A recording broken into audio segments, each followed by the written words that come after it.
My name is Mariela, and when I was 15 years old, I joined a nonprofit organization called Christina's Academy.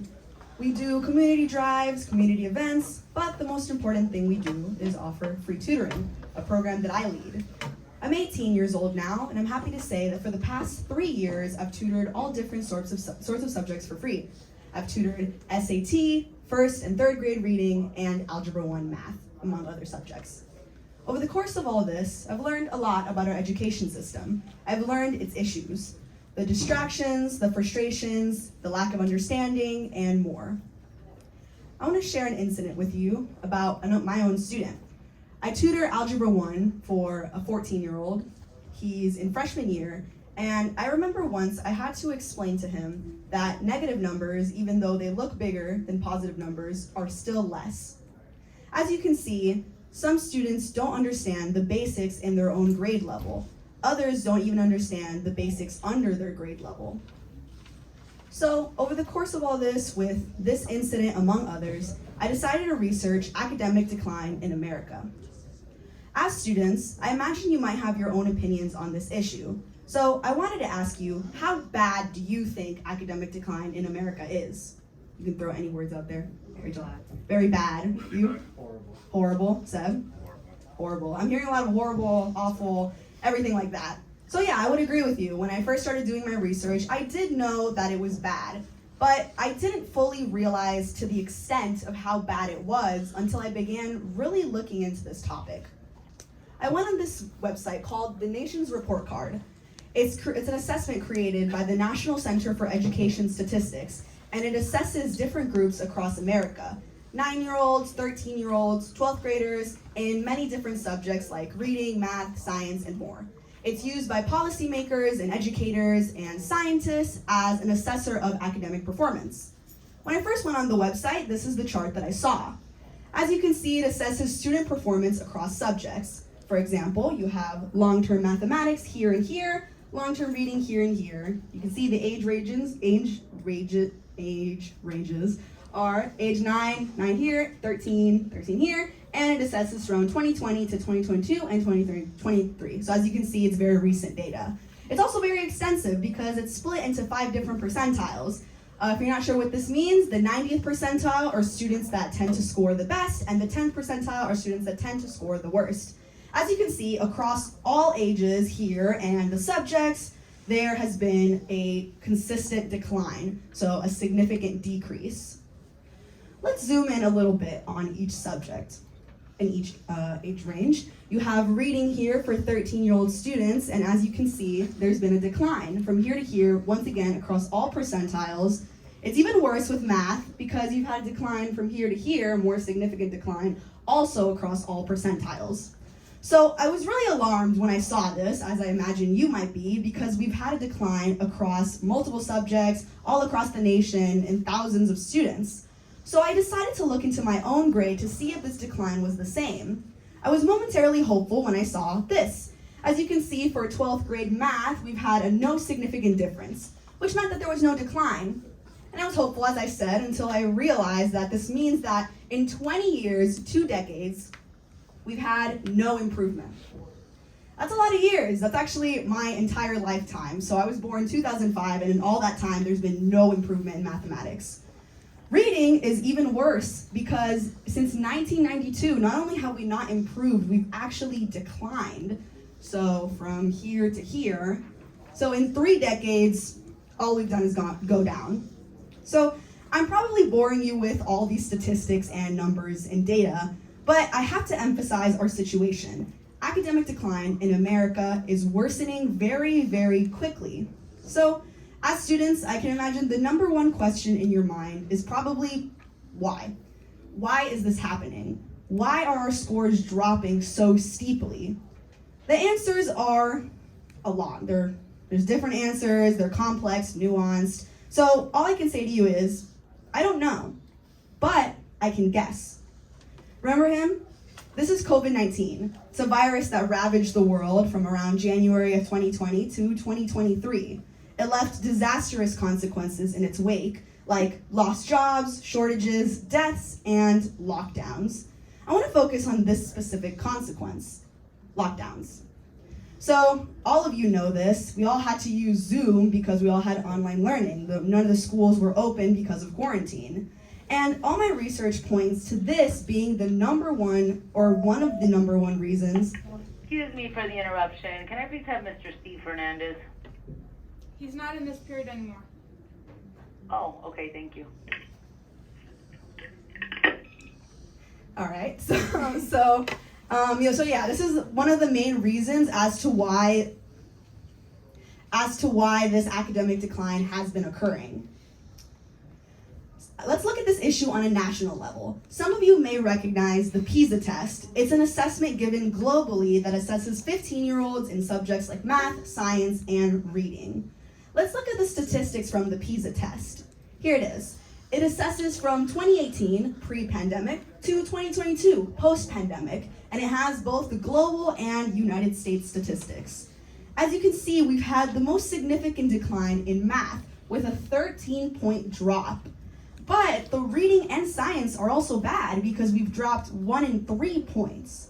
As you can see, on a national level, we are declining across various subjects. But let's zoom in a little bit on our own school.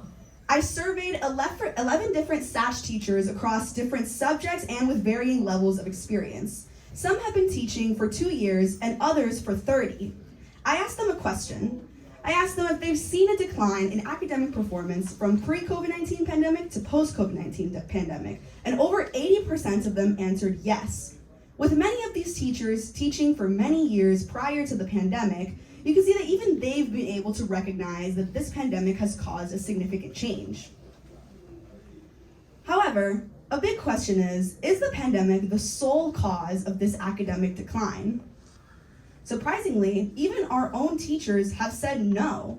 They've actually suggested another reason for why this academic decline is occurring: artificial intelligence, or AI.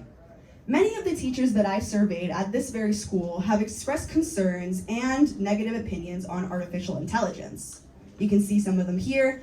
Some of them had said that it's made it easier for students to not use actual brain power when doing assignments. Others have said that it makes it near impossible to send work home with students for fear that they'll AI the entire thing. I actually took to TikTok to see whether or not this issue was that widespread. And I wasn't surprised to find out that yes, many educators have expressed their concerns on social media about AI and the over-reliance on it. As you can see, this topic is so widespread that it's even become a popular discussion on social media. I took to the web to find out whether or not this was the pressing issue that educators say it is. And professors such as Professor Lise Howard and Professor Annie Ross-Grubb have confirmed my suspicions. Professor Lise Howard has stated on this issue that academic work is all about original writing. Furthermore, Professor Annie Ross-Grubb says that writing is meant to test the learning, understanding, and critical thinking skills of students. The second is to provide scaffolding to develop those skills, and that having AI write these assignments completely undermines these goals. I want to expand on what Professor Grubb has stated. AI, like ChatGPT, can be used to create an entire essay with minimal effort. Doing this reduces students' ability to develop the skills that they need in their futures. Some skills are reading comprehension, grammar, fluency, and rhetoric, which is more or less the ability to argue a point. The over-reliance on AI has caused students to not be able to develop these key skills. So, in the short term, students may think that having AI write their essays will save them time and will benefit them. What they don't realize is that in the long term, this could be the harbinger of the crumble of the modern education system. So we know what's happening, we know why it's happening, but it's critical to figure out how we stop it. In all my research, I've developed 2 solutions. The first are AI checkers, like GPT-0. These AI checkers can help stop the students that are over-relying on AI to write their essays, and allow them to develop the skills that they need from writing actual essays. I decided to run a little experiment to see whether or not these AI checkers were useless or useful. I asked ChatGPT to write me an essay, and then it gave me this one. Then I used my own chemistry essay to test it against it. Here are the results, which are pretty promising. As you can see, it tested my essay, the AI essay, and said that it was 100% AI, which is true, and then it said that my essay was human, which is also true. Even though it isn't 100% accurate, because as you can see, it says that it's 17% AI, even though it's not, it is a first step into helping students develop the skills that they need instead of not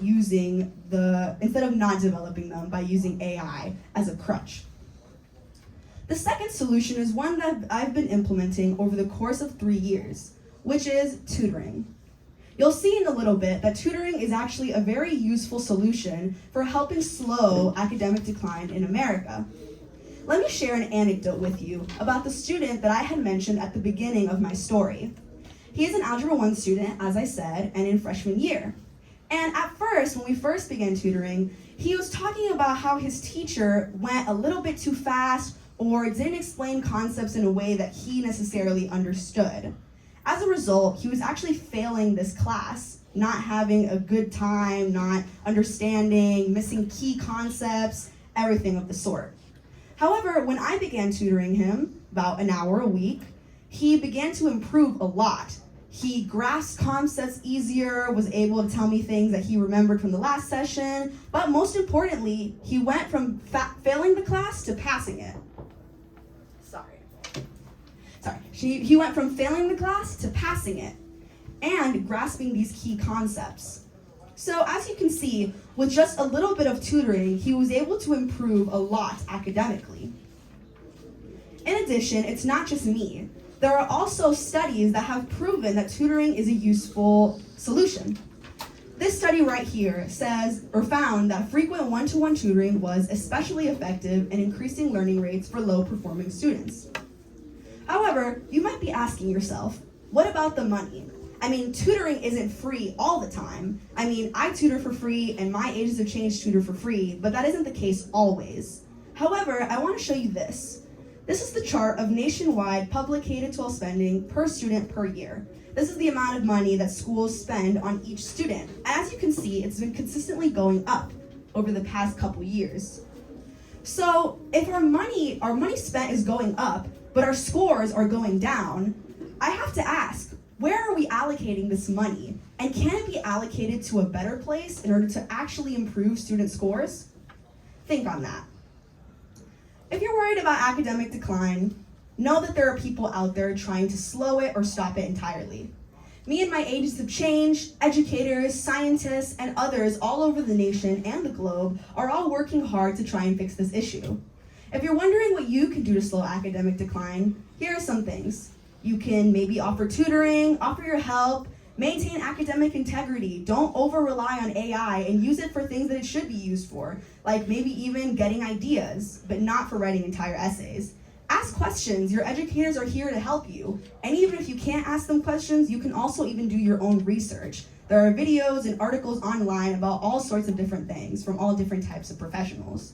The most important thing to remember is your grades aren't the only thing relying on you. So is your nation and its future. Thank you.